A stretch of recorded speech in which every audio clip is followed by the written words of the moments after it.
4월 28일 금요일입니다. 교우와 함께 만드는 시편 묵상, 시편 17편 말씀으로 기도하기 라는 주제로 말씀을 나누겠습니다.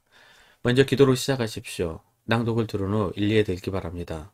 꾸준한 영성을 여는 당신의 인생을 변화시킵니다. 첫 번째, 시편 낭독. 시편 17편 낭독자는 문태인 장로님입니다. 여호와여, 의의 호소를 들으소서. 나의 울부짖음에 주의하소서. 거짓되지 아니한 입술에서 나오는 나의 기도에 귀를 기울이소서. 주께서 나를 판단하시며 주의 눈으로 공평함을 살피소서. 주께서 내 마음을 시험하시고 밤에 내게 오시어서 나를 감찰하셨으나 흠을 찾지 못하셨사오니 내가 결심하고 입으로 범죄하지 아니하리이다. 사람의 행사로 논하면 나는 주의 입술의 말씀을 따라 스스로 삼가서 포악한 자의 길을 가지 아니하였사오며 나의 걸음이 주의 길을 굳게 지키고 실족하지 아니하였나이다. 하나님이여, 내게 응답하시겠으므로 내가 불렀사오니 내게 귀를 기울여 내 말을 들으소서. 주께 피하는 자들을 그 일어나 치는 자들에게서 오른손으로 구원하시는 주여, 주의 기이한 사랑을 나타내소서. 나를 눈동자같이 지키시고 주의 날개 그늘 아래에 감추사 내 앞에서 나를 압제하는 악인들과 나의 목숨을 노리는 원수들에게서 벗어나게 하소서. 그들의 마음은 기름에 잠겼으며 그들의 입은 교만하게 말하나이다. 이제 우리가 걸어가는 것을 그들이 애워싸서 노려보고 땅에 넘어뜨리려 하나이다. 그는 그 움킨 것을 찢으려 하는 사자 같으며 은밀한 곳에 엎드린 젊은 사자 같으니이다. 여호와여, 일어나 그를 대항하여 넘어뜨리시고 주의 칼로 악인에게서 나의 영혼을 구원하소서. 여호와여, 이 세상에 살아있는 동안 그들의 분깃을 받은 사람들에게서 주의 손으로 나를 구하소서. 그들은 주의 제물로 배를 채우고 자녀로 만족하고 그들의 남은 산업을 그들의 어린 아이들에게 물려주는 자니이다. 나는 의로운 중에 주의 얼굴을 배우리니 깰 때에 주의 형상으로 만족하리이다. 아멘. 두 번째, 시편 17편 해설. 표제는 다윗의 기도입니다. 시편의 표제는 주로 누구누구의 시인데 가끔은 누구누구의 기도라는 표제가 붙기도 합니다. 기도라는 표제는 시편 150편 중 5번 나옵니다. 17편을 포함해서 86편, 90편, 102편, 142편까지 총 5개입니다. 90편은 모세의 기도이고 102편은 작자가 누구인지 모르나 고난당한 자가 마음이 상하여 그의 근심을 요 앞에 토로하는 기도입니다. 나머지 3편은 다윗의 기도입니다. 시편 17편도 보통의 시편들처럼 정확한 연대와 배경을 알기가 힘듭니다.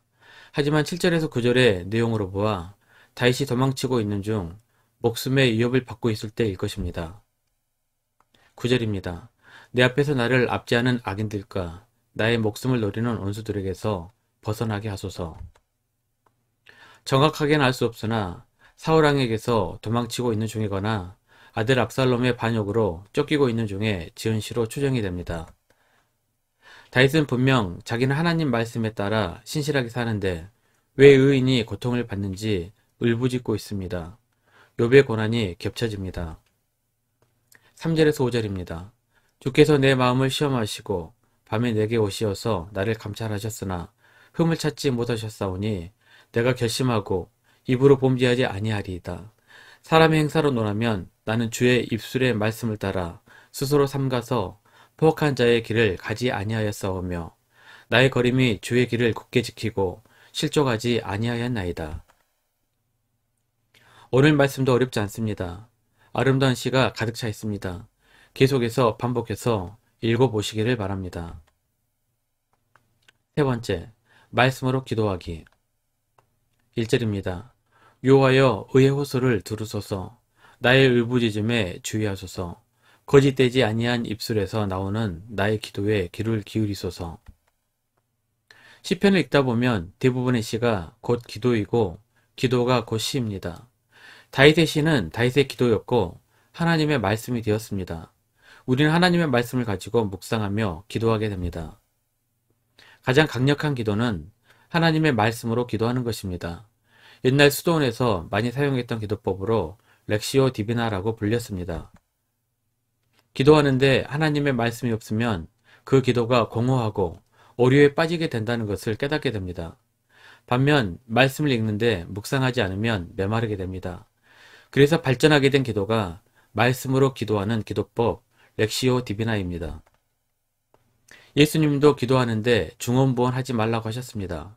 마태복음 6장 7절입니다. 또 기도할 때에 이방인과 같이 중언부언 하지 말라. 그들은 말을 많이 하여야 들으실 줄 생각하느니라. 사도 바울도 알아듣지 못하는 1만 마디 방언 기도보다는 말씀을 깨닫고 하는 몇 마디의 말이 훨씬 유익하다고 했습니다. 고린도전서 14장 19절입니다.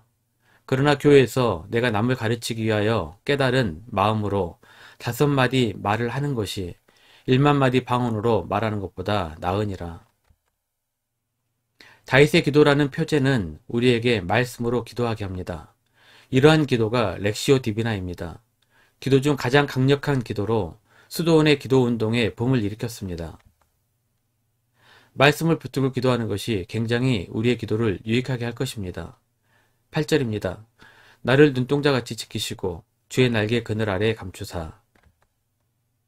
눈동자같이 지키시고라는 구절은 우리도 기도 중에 많이 사용하고 있습니다. 저도 주일 예배 중 마지막 파송 기도 때 일터에서 안전사고 당하지 않도록 눈동자같이 지켜주시옵소서 라고 기도를 합니다. 우리가 흔히 듣는 기도 중에 머리가 되고 꼬리가 되지 않게 하옵소서 라는 기도가 있습니다. 신명기 말씀에서 인용한 기도입니다. 신명기 18장 13절입니다. 여호와께서 너를 머리가 되고 꼬리가 되지 않게 하시며 위에만 있고 아래에 있지 않게 하시리니 오직 너는 내가 오늘 내게 명령하는 내 하나님 여호와의 명령을 듣고 지켜 행하며. 이 기도는 매우 강력한 축복 기도입니다. 그런데 가끔 어떤 분들은 이 말씀을 모르고 이렇게 기도하기도 합니다. 뱀의 머리가 될지언정 용의 꼬리가 되지 않게 하옵소서. 뜻은 이해가 됩니다. 하지만 말씀을 가지고 하는 기도는 아닙니다. 특히 기독교 전통에서 용과 뱀은 상당히 부정적인 이미지로 사용됩니다. 그러니 가급적이면 아무 말이나 인용하기보다는 성경을 읽다가 좋은 구절은 메모하거나 암기해서 기도하는데 사용하는 것이 좋습니다. 한 구절 한 구절을 곱씹어 묵상하면서 그 말씀을 붙들고 기도해 보시길 바랍니다. 15절입니다. 나는 의로운 중에 주의 얼굴을 배우리니 깰 때의 주의 형상으로 만족하리이다. 시편 17편 중 저에게 가장 아름다운 구절입니다. 저도 잠자리에 들기 전 깰 때의 주의 형상으로 만족하리이다 라는 기도로 하루를 마무리하고 싶습니다. 말씀 요약합니다. 말씀으로 하는 기도가 가장 강력한 기도입니다. 말씀 없는 기도는 허무하고 오류에 빠지기 쉽습니다. 기도 없는 말씀은 메마르게 합니다. 시편 말씀을 붙들고 기도하시길 바랍니다. 능력의 기도를 경험하게 될 것입니다. 1년 성경 읽독 주간 계획입니다. 오늘은 금요일 역대하 16장 18장까지 말씀을 천천히 묵상하십시오. 4월 중보 기도 제목입니다. 5가지 기도 제목을 충분히 기도하시고 교회와 개인 기도 시간을 가지시기 바랍니다. 가정에서 기도하시기 힘드신 분들은 교회 나오셔서 주중 기도의 시간을 이용하시면 됩니다. 주중 기도회는 새벽 6시부터 밤 10시까지입니다. 편하신 시간에 나오셔서 정기적으로 기도하시기 바랍니다. 하루 30분씩 최선을 다하시기 바랍니다. 그러면 여러분의 삶이 변화될 것입니다. 영상을 다 보신 분들은 확인 문자를 보내시거나 유튜브에 댓글로 달아주시면 정기적인 영성 훈련에 도움이 될 것입니다. 올 하루도 승리하시기를 기도합니다.